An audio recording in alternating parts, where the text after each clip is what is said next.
second panel. We're still missing one speaker. He was teaching this morning, Professor Owen Myers. Hopefully he'll be here soon.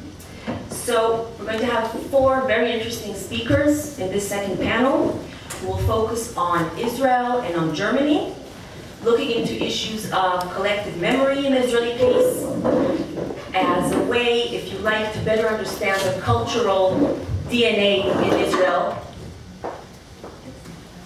creating fertile ground to, among others, practices of securitization towards the other, so-called. The title of our panel is Political Ideology Logics of Threat and Collective Memory. Each speaker will have about 15 to 20 minutes, and then we'll have time for a Q&A session at the end, before our coffee break at 5:15. After that, we'll have our keynote with Professor Gad Barzilai. So, our first talk will be given by 2 speakers. First by Dr. Ayelet Banai, who is a lecturer of politics at the Haifa Center for German and European Studies and the School of Political Science at the University of Haifa. Dr. Banai received her PhD at the Department of Politics and International Relations at Oxford University. She has focused her research on topics related to European politics, which include minority rights, identity politics, citizenship, and issues related to securitization of immigrants. And our second speaker will be Mr. Yuval Canfi, who is an MA student of Middle East politics at the University of Haifa, and focuses his master project under the supervision of Dr. Banai on the securitization of Muslim immigration in Germany. So the title of Dr. Banai's talk is Securitization of Migration in Germany, the Ambivalence of Citizenship and Human Rights. And the title of Mr. Canfi's talk is Securitization of the Muslim Immigration in Germany, an account from the executive level. Dr. Banai, thank you. Yes. So, thank you for the invitation to speak here and for organizing this event. I'm not an expert on terrorism, nor on refugees, but when you kindly invited me to join, I proposed this project of securitization of migration, which is not directly on refugees and terrorism, but I think, at least on the conceptual level, it is close enough and could be interesting. And what I want to present today are more comments than a full paper, because it's based on an article that I co-authored with a colleague in Germany, Regina Kreide, at the University of Gießen. It was an article we wrote on in the context of a special issue of the journal Citizenship Studies that was looking at the shrinking spaces of citizenship in comparative perspective. So there were articles about different countries. It was in the context of the so-called refugee crisis, so around the years 2014, 15, 16, that there was a relatively high number of refugees, of people crossing the Mediterranean, and different countries reacted to it in different ways, both in this region and in the European region. And this paper was actually a contribution to this discussion. And what we were interested in is to look at securitization discourse regarding immigration and regarding migrants, not in the context of this specific crisis, but in the longer term. So it's not something that started in 2015 or 2016. It's of course discourse that has a long history. And I would like to say that, so in this paper we look at elements of securitization discourse, and what I would like to say that maybe in comparative perspective, this discourse in Germany is not that strong. So there are countries in which it's much stronger, and maybe what is interesting in the German case is the counter discourse. There is securitization discourse, and there is a pretty strong human rights discourse. So what we saw around 2015-16, not only the decision of Angela Merkel to let a large number of refugees and asylum seekers enter the country, but also a quite unusual mobilization of civil society to help with the integration or giving sort of first contact to refugees, which I think is something quite unique. But here our topic is securitization, so I'm going to focus on this side, although I think it's important to mention that there is this other side too. And And so maybe one word on what securitization is, Pavel mentioned it in his talk, is this, it's the way that actors in society or in politics frame an issue as a security threat. So it's not, as we know for a long time, it's not that things are just out there as a security problem, we can frame them as a security problem. And there are many actors that contribute to that, and that also there is part of the issue is the contestation of what is a security issue and what is not. And different scholars, we have the Copenhagen School and the Paris School in this area of securitization studies that talk about speech acts that contribute to securitization. So it can be media, it can be politicians, it can be academia that speaks about certain issues as security issues. And then there are security practices. So for example, once we sort of take fingerprints from any refugee, that says something about this practice. It's not a speech act, we don't say anything, we just as a state already say that there might be some security context there. And in the German context, so if we look in the history of the Federal Republic, we can see security discourses that are function as mechanisms of exclusion. Of course, that's what they're good at. One as mechanism of exclusion to leave potential immigrants out, and the other, maybe more interesting, and this is we expand a little bit more in this article, is mechanisms of exclusion that are not legal exclusion. It's not about depriving admission or depriving from citizenship, but once there was a reform in citizenship law in 2000 that enabled former so-called foreign workers and refugees and others to naturalize, then we have security discourse that creates internal boundaries. So to create this kind of social marginalization, especially, of course, in the context of Muslim migrants, and this also happens not incidentally or not around the time of September 11, and where some participants in that terror attack came from Germany.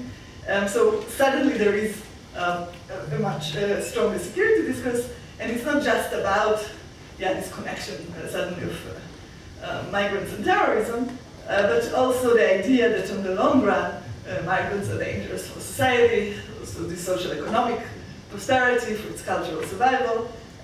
We had the famous Salazin scandal, right, of quite high-ranking German politician from the SPD, Theo Salazin, that published a book about Deutschland schafft sich ab, Germany abolishes itself.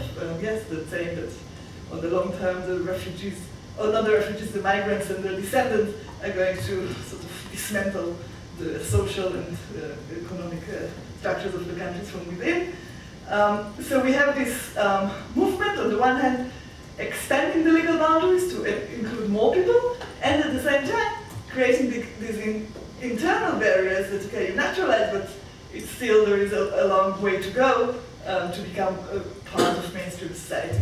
And this was done with securitization discourse. But indeed, the reaction to that, we can see, is a dual one. So on the one hand, securitization discourse mobilizes, maybe vote for more so-called populist parties, but also, on the other hand, we see the kind of policy that says, okay, if these people are on the long-term security threat, really, so let's invest efforts in integrating them. That maybe something goes to the comments that you made earlier, that we see, there is an establishment of something that's called the Deutsche Islam Conference, and an attempt on the highest political levels to find a way to define the Muslim communities as part of Germany and include them. And so this is also, in fact, a reaction to securitization discourse. So maybe in some contexts to be considered dangerous is not a bad thing. Of course, I'm being a bit cynical, but we also see this reaction. So I think basically to look at the main 3 points, we have securitization discourse that really speaks about the threat of terror that we see now, but we have maybe a more subtle securitization discourse that discusses the cultural threats and socioeconomic threats. That is not against people that are outside, and it's not it's not about admission, but it's about those who are already in, and what kind of status should they have, and how should we think about them on the long run, as citizens, as future citizens, as long-term residents, etc. So this is sort of one aspect of this article, sort of identifying these elements of civilization and how and when they come about. But the other thing, maybe one more point, we have the case here of Roma minorities that were also subject of securitization discourse, not just in Germany, but all over Europe. I'm not going to go into that, but they're kind of a very interesting case to see how also, I mean, they're not outsiders, right? Many of them are technically European citizens, and still for different political constellations, they did become the target of securitization discourse. But that's something for maybe another discussion. But the last comment I will make, because I think I don't have much time left anymore, is about maybe the counter discourse, right? So one of the main discursive tools we have to argue against securitization and exclusion is human rights discourse. But the problem is that we talk about a little bit here, but it's not something that it's not a new insight in many ways. Is that human rights discourse has limits to its capacity to sort of offer very strong alternatives. And here we use the quite famous Arendtian analysis of the paradoxes or aporias of human rights, which is something that she already wrote in the 1940s against the background of the very large refugee crisis of the interwar period and during the Second World War period, where she speaks about, where she identifies this paradox at the moment that people actually lose their country of citizenship, and when they need protection as human beings per se, suddenly there are no governments that are willing to give them this protection. And this is a sort of limit of the human rights discourse that we know it's there. Of course, since the Second World War and the interwar period, things change. We have refugee laws, and things are not the way that they are described back then. But this difficulty is still there, and I think it came out very clearly in the previous session. That even under international conventions, and even states that are more willing than Israel to to follow the conventions, there's always going to be this issue of we need to have some kind of a limited number. It's always going to be this boundedness of polities, even when we use human rights discourse. And of course, when there is a large number of refugees, there is always going to be a part that is not going to have protection, at least not under this discourse. And then, of course, we can say, okay, the discourse is not so important, let's find practical solutions, or we can say, like my colleague argues in other contexts, that we need to go beyond human rights, that human rights are not inclusive enough, and that goes back to a long criticism of human rights that's been around since the 18th century. So these are sort of open questions. But what we want to do here in this article is to identify these main elements of securitization discourse and say something about to what extent human rights can counter this and identify some limits. We don't really have a solution how to go beyond that. Thank you for your attention. And I offered Yuval to take the stage because in his research, and we have another colleague here that is also participating, Nina, in the project, they decided to go and check whether the securitization discourse works on the ground. So we look at politicians and the media, but they actually interviewed bureaucrats, officials that actually deal with refugees on a daily basis to see whether they see refugees as a security problem. Thank you.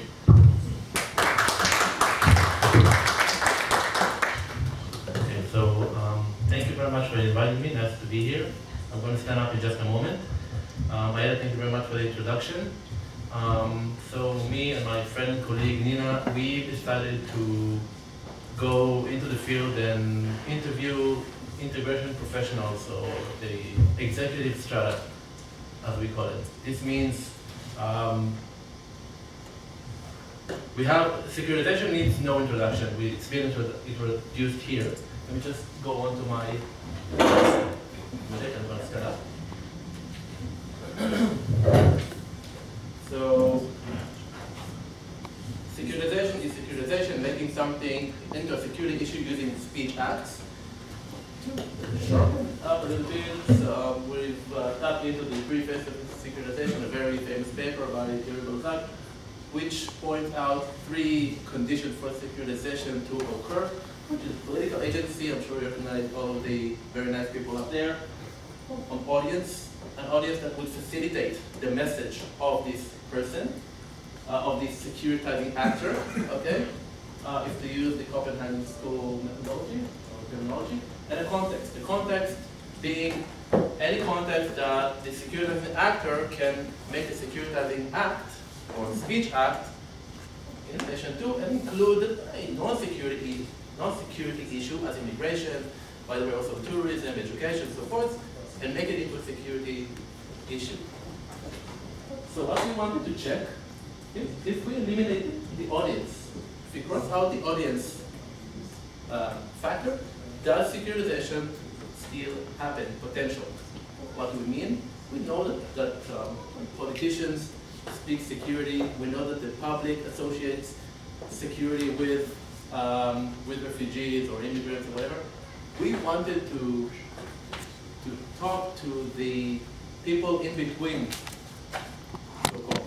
The people that are regular people just like us, but they have unmitigated access to refugees, to asylum seekers, to immigrants.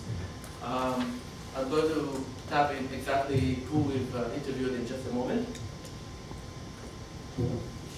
Basically, we contacted whoever we could, bound decision makers, integration workers, language teachers, immigration attorneys, vocation replacement, everyone that has unmitigated acquaintance or familiarity with refugees. Meaning, if a securitizing actor, if a politician, if the media, or someone else speaks security, they probably know better. Now we wanted to check if they are also subjected to securitization, to the phenomena of securitization. Just to emphasize, they are part of the, this slide just to say that they are part of the entire population in Germany. And they're subjected to all the messages being put out by those actors. Now, what we've discovered is 2 key points. One, no, they are not subjected to securitization. I will touch on exactly how they see those messages or speech acts in just a moment. But they do associate refugees, asylum seekers, immigrants with security risks, but the risk itself is not an inherent issue to the refugee, as the politician might put it, Muslims equal security issues. No. They associate it with subsequent repercussions of the conditions in the field. And this is just a little bit of detailing, inability to screen control and manage immigration. I'm sorry for reading that out, it's a lot of text. Undertrained bump decision makers. Frustration. Bump is when you're an immigrant enter Germany, the person that decides if you are eligible for an asylum status or being deported, basically. What's the Federal Office for migration. Yeah, it's in German, so What? Yeah, call it border police. For migration, Federal Office for Migration and Refugees. Competent policing now clashes with right-wing activists, also a security issue, and interreligious conflicts. These are not failed integration policy issues. This is inherent to refugees, but interreligious conflicts is not something that is associated with the message that is usually put out by politicians and the media, which is jihad, terror, murder, and so forth. The primary conclusion is that if we take away the audience filter from this equation, securitization might be, we might narrow it down very, very significantly. Okay? Meaning, if we make every person, or many people as we can, educated as the people that work with refugees on a daily basis, they would not be affected by the many times false messages being put out there publicly. Okay, so educating the public, teaching about Arabic and Muslim culture, bringing together refugees and immigrants as soon as possible once they arrive, not letting this gap of false tagging actually take place. Get them closer, get them more acquainted. But also, this is so we don't even get to the point that we have to take countermeasures. Better control of the borders, better integration and management of integration, better screening. Very important, minimizing the time periods that people stay in camps. One of the most significant exacerbators of refugees becoming a security risk is frustration from being kept in camps for years and years and years, not being able to work, not being able to make their own living or to be independent. And then they start being very frustrated with the country. They want to go back. I'm not talking about the ones that radicalize and go to fight ISIS. This is a very, very insignificant portion. It has been mentioned. It did come up in the interview. It's very, very startling. Less than a fraction of a percent. For example, one of the interviewees, one of the respondents, told me she worked in a camp. It was an emergency center that people came in. They were supposed to be there for 3 months. They stayed for a year and a half, I think. From opening till it was shut down. Okay, and this is short. People stay in camps much longer. They don't need to. They don't get to work. They don't get to study. They don't get to integrate. They rely on job centers. They rely on welfare. So minimizing that, being more efficient, is one of the key, to my opinion, to my conclusion, one of the key factors to minimizing security risk. Okay, the security risk here is not jihad or terror. It's civil security. It's petty crime. It's theft. It's violence. It's substance abuse, alcohol and drugs, and so forth. And I'm going to finish with that. The maybe overarching conclusion is that currently Germany's inability to manage integration, or the failed attempt to manage integration in order to reduce security risks, actually increases security risks because of frustration, because people feeling dependent on the country, not independent in themselves, because of lack of policing and managing right-wing activists that create clashes, because of inappropriate allocation of people in places, in jobs, and so forth. And if that would be done better, security matters would go down drastically.